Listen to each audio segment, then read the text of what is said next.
आज हम बात करने वाले हैं the night eats the world movie के बारे में। नमस्ते दोस्तों, हमारे चैनल मूवी रिव्यूज में आप सभी का स्वागत है। मूवी के बारे में बात करने से पहले अगर अभी तक आपने हमारे चैनल को सब्सक्राइब नहीं किया तो जल्दी सब्सक्राइब कीजिए और लेटेस्ट अपडेट पाने के लिए नोटिफिकेशन आइकॉन को भी प्रेस कीजिएगा। ये कहानी ऐसी रात की है जिसके बाद से पूरी दुनिया बदल जाती है।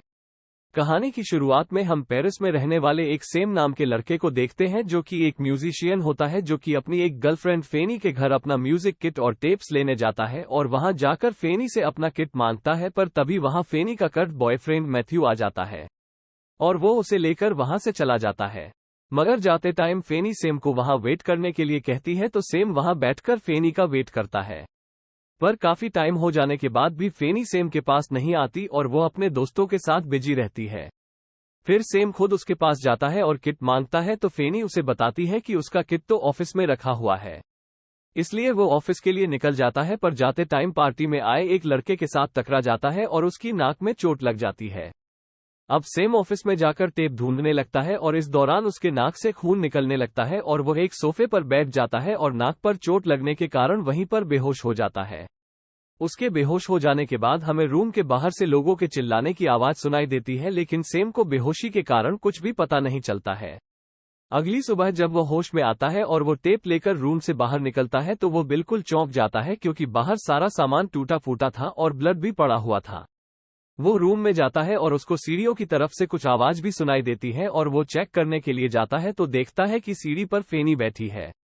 जब वो फेनी को आवाज लगाता है तो फेनी के साथ साथ और भी बहुत सारे लोग जो कि देखने में भयानक लग रहे थे वो उसे पर हमला कर देते हैं और सेम डर जाता है और दरवाजा बंद कर देता है। उसे कुछ भी समझ में नहीं आता कि आखिर यह चल क्या रहा है। वो खिड़की से बिल्डिंग के बाहर देखता है तो चारों तरफ तबाही मची हुई थी। लोग एक दूसरे को मारकर खा रहे होते हैं।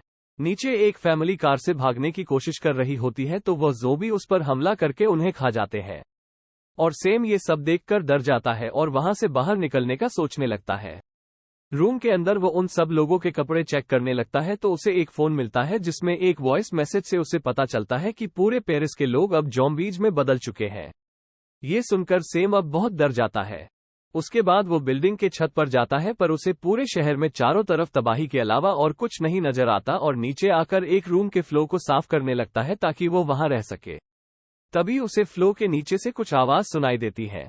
कुछ चेक करने के लिए फ्लो पर कान लगाता है तो फ्लो के नीचे से गोली चलती है और वह गोली उसके पास से गुजरती है जिससे फ्लो पर एक होल बन जाता है। थोड़ी देर बाद वो उस होल में से नीचे देखने लगता है तो उसे पता चलता है कि एक आदमी ने खुद को गोली मार दी है। वो उसे होल को बहुत ज्यादा बड़ा करके नीचे जाता है तो देखता है कि उस आदमी की बॉडी अब ज़ॉम्बी बन चुकी थी और उसने अपनी वाइफ को मरने के बाद खुद भी सुसाइड कर लिया था। अब सेम उस आदमी के हाथ से बंदूक लेकर गेट तक पहुंचता है और मैं गेट लॉक कर देता है ताकि कोई ज़ॉम्बी बिल्डिंग के अंदर ना आ सके। अब तक उसे बहुत तेज भूख लग रही थी क्योंकि उसने पिछली रात से कुछ भी नहीं खाया था, इसलिए वो पहले खाना ढूंढ कर खाता है और वो बहुत सारा खाने का सामान और ज़ॉम्बी से बचने के लिए कुछ हथियार इकट्ठा करता है। इसके बाद वो बिल्डिंग के ऑफिस से अलग अलग रूम की चाबी लेकर एक एक करके उनको चेक करने लगता है तो वह देखता है कि बिल्डिंग के ज्यादातर रूम खाली थे। लेकिन इसी दौरान जब वो एक रूम में जाता है तो एक ज़ॉम्बी उस पर हमला कर देता है। वो जैसे तैसे उस ज़ॉम्बी से बचकर बाहर निकालकर उस रूम को लॉक कर देता है और उसके दरवाजे पर क्रॉस बना देता है। इसके बाद वो एक दूसरे रूम में जाता है जहां उसे कुछ खाने का सामान और कुछ म्यूजिक का सामान मिलता है। वो सबको लेकर अपने रूम की तरफ जाने लगता है। जाते टाइम लिफ्ट में उसे एक ज़ॉम्बी दिखता है जो बिल्कुल शांत लग रहा था, इसलिए सेम उसे नहीं मारता। रूम में पहुंचकर वो म्यूजिक सुनते हुए सो जाता है।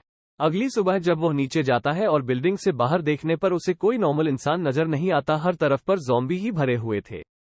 वो समझ जाता है कि इस समय यहां से बाहर जाना उसके लिए सेफ नहीं है, इसलिए वो बहुत सारा खाने का सामान अपने रूम में ही इकट्ठा कर लेता है और एक खिड़की पर मार्क करके अपने दिन गिनने लगता है। अकेलापन दूर करने के लिए वो म्यूजिक इंस्ट्रूमेंट बजाता है जिसकी आवाज से बहुत सारे ज़ॉम्बी उसकी खिड़की के नीचे आ जाते हैं। इससे वो समझ जाता है कि ज़ॉम्बी तेज आवाज से अट्रैक्ट होते हैं। देखते ही देखते एक महीना बीत जाता है। एक दिन सेम को बहुत ही अजीब सी बदबू आने लगती है तो वो अपने रूम में चेक करने लगता है तो उसको 2 लाश मिलती है। वो लाशों को कवर करके एक रूम में बंद कर देता है। सेम बहुत टाइम से वहां अकेला होने के कारण उसकी दिमागी हालत खराब होने लगती है। वो चीजों को हल्लुसिनेट करने लगता है। अब वो अपने अकेलेपन को दूर करने के लिए वो लिफ्ट में बंद हुए ज़ॉम्बी जिसका नाम अल्फ्रेड होता है उससे दोस्ती कर लेता है। इसके बाद उसे खिड़की में से बाहर एक बिल्ली नजर आती है। वो उस बिल्ली को अपने पास रखने के लिए खाना देकर अपने पास बुलाता है, मगर वह नहीं आती तो सेम उसे पकड़ने के लिए बाहर चला जाता है। लेकिन तभी एक ज़ॉम्बी उस पर हमला कर देता है।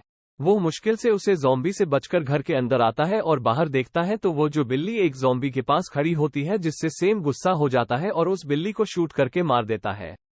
ज़ॉम्बीज से बच के जब वो बिल्डिंग के अंदर आता है तो उसके ब्लड निकल रहा होता है। उसे लगता है कि शायद ज़ॉम्बी ने उसे कट कर लिया है, लेकिन उसे पता चलता है कि नहीं, उसे सिर्फ एक नॉर्मल चोट लगी है। वहां रहते हुए सेम को कुछ महीने बीत जाते हैं और वह डिप्रेशन में चला जाता है और खुद को शूट करने की कोशिश करता है, लेकिन कर नहीं पाता। थोड़ी देर बाद वो उस गन के ऊपर अपना सिर रखकर सो जाता है, लेकिन अचानक ट्रिगर दब जाता है। लेकिन उसकी किस्मत अच्छी होती है कि वो गोली सेम को नहीं लगती। ऐसा करते हुए विंटर की सीजन आ जाती है और बिल्डिंग का वाटर सप्लाई बंद हो जाता है। तो शाम बारिश का पानी इकट्ठा करके और एक जगह आग लगाकर सरवाइव करने लगता है। लेकिन धीरे धीरे उसके दिमागी हालत और ज्यादा खराब हो जाती है। एक दिन वो अपनी खिड़की से बाहर देखता है तो वहां कोई ज़ॉम्बी नजर नहीं आता। तो चेक करने के लिए जोर जोर से ड्रम बजाने लगता है और जैसे ही वो ड्रम बजाता है जो चारों तरफ से ज़ॉम्बीज आ जाते हैं और वो सब एक के ऊपर एक चढ़कर सेम की बालकनी के बिल्कुल पास आ जाते हैं। अब सेम डरने की जगह और गुस्से और फ्रस्ट्रेशन से बालकनी के बाहर आकर ड्रम बजाने लगता है। उसी रात सोते टाइम सेम को अपने बेडरूम के दरवाजे के बाहर से किसी की आवाज सुनाई देती है। उसे लगता है कि वहां एक ज़ॉम्बी है, इसलिए वो बिना देखे ही गोली चला देता है। मगर गोली चलाने के बाद उसे किसी के रोने की आवाज सुनाई देती है तो वो चेक करता है तो वो देखता है कि उसने किसी ज़ॉम्बी को नहीं बल्कि एक नॉर्मल लड़की को गोली मार दी थी। वो जल्दी से उसे लड़की को रूम के अंदर ले आता है और उसकी गोली निकालने की कोशिश करता है, मगर वो लड़की बेहोश हो जाती है। इसके बाद वो उसे लड़की के बैग को चेक करता है जिसमें बहुत बड़ी रस्सी और हुक होते हैं, जिसे यूज करके वो लड़की एक छत से दूसरी छत पर जाया करती थी। अगली सुबह शाम वो लड़की उसे बिल्कुल ठीक नजर आती है और वह अपना नाम सेरा बताती है, जो कि इस रस्सी के जरिए यहां तक आई थी। सेम उसे बताता है कि उसे लग रहा था कि वो अकेला ही जिंदा है, मगर सेरा उसे बताती है कि उसके जैसे और भी बहुत से सर्वाइवर्स अलग अलग बिल्डिंग में छुपे हैं। धीरे धीरे सेम के पास खाने का सामान खत्म होने लगता है तो वो उस रूम में जाता है जहां उसने शुरू में कुछ ज़ॉम्बीज को बंद करके मार दिया था। वो अब दरवाजे के बाहर से पहले सारे ज़ॉम्बीज को मार देता है और फिर अंदर जाकर खाने का सामान लेकर अपने रूम में वापस आ जाता है। लेकिन वापस आकर उसे रूम में सेरा कहीं नजर नहीं आती। वो उसे ढूंढता हुआ छत पर जाता है जहां पर सेरा वहां पर निकलने का रास्ता ढूंढ रही थी। तो सेरा उसे बताती है कि अगर वो यहां से नहीं निकला तो या तो ज़ॉम्बीज उसे मार डालेंगे या वह अकेलेपन में खुद सुसाइड कर लेगा। इस बात से सेम सहमत नहीं होता और वो बताता है कि वो दोनों बिल्डिंग के अंदर सेफ है और उनके पास खाने का सामान भी है। अब उन दोनों के बीच बहस हो जाती है और यह सुनकर सेरा निराश हो जाती है और नीचे चली जाती है। उसके जाने के बाद सेम को एहसास होता है कि सेरा सही बोल रही थी, इसलिए वो उससे माफी मांगने के लिए उसके रूम के बाहर से उसे बुलाता है, पर वो दरवाजा नहीं खोलती। तो सेम अंदर जाकर देखता है कि सेरा तो मर चुकी है। फिर सेम को एहसास होता है कि अब तक वो बस सेरा को हल्लुसिनेट ही कर रहा था। एक्चुअल में सेरा तो उसी दिन गोली लगने से मर गई थी। सेम उसकी डेड बॉडी को कवर करके उसका फ्यूनरल करके वहां से निकलने का डिसाइड करता है। जाने से पहले वो अपनी सारी म्यूजिक टेप्स को आग लगा देता है, क्योंकि उन्हीं टेप के चक्कर में ही वो वहां फंस गया था। जाते टाइम वो अल्फ्रेड को आजाद कर देता है और अल्फ्रेड उसको कुछ करता भी नहीं है और दूसरे रूम में चला जाता है, क्योंकि अल्फ्रेड उसका दोस्त बन चुका था। फिर हम देखते हैं कि सेम की टेप्स को आग लगने के कारण अचानक बिल्डिंग का फायर अलार्म बजने लगता है और सारे दरवाजे अपने आप खुल जाते हैं और वहां से सारे ज़ॉम्बीज बिल्डिंग के अंदर घुसकर सेम की तरफ बढ़ने लगते हैं। सेम उन पर गोली चलाता है, मगर वो बहुत सारे थे, इसलिए वो जैसे तैसे वहां से उस रूम में पहुंच जाता है जहां गोली लगने की वजह से होल बन गया था। लेकिन वहां पर भी एक ज़ॉम्बी सेम पर हमला कर देता है। सेम उस ज़ॉम्बी को मारकर होल के अंदर से ऊपर के अपार्टमेंट में चला जाता है। इसके बाद वो छत पर जाता है और सेरा की रस्सी से कूदकर खुद को बांधकर दूसरी बिल्डिंग में फंसा देता है, ताकि वो सेरा की तरह एक बिल्डिंग से दूसरी बिल्डिंग में जा सके। लेकिन ऐसा करने से उसे डर लग रहा था, मगर जैसे ही सारे ज़ॉम्बी उसके पास आने लगते हैं तो सेम वहां से कूद जाता है और सीधा जाकर सामने की बिल्डिंग से टकरा जाता है, जिससे उसे चोट लग जाती है और वो वहीं रस्सी से लटका हुआ बेहोश हो जाता है। होश आने पर वो उस बिल्डिंग की छत पर जैसे जैसे पहुंचता है जहां उसे कुछ सर्वाइवर्स की आवाज सुनाई देती है। जिससे वो थोड़ा रिलैक्स फील करता है क्योंकि वहां वो अकेला नहीं होता है। उसके जैसे और भी बहुत सारे लोग होते हैं। और बस इसी के साथ मूवी यहां पर एंड हो जाती है। अगली मूवी के रिव्यू आने तक के लिए नमस्कार। तो दोस्तों, ऐसे ही मजेदार मूवीज के स्टोरीज जानने के लिए चैनल को सब्सक्राइब कीजिए और कमेंट करके बताइए आपको ये स्टोरी कैसी लगी। मिलते हैं नेक्स्ट वीडियो में। Bye bye.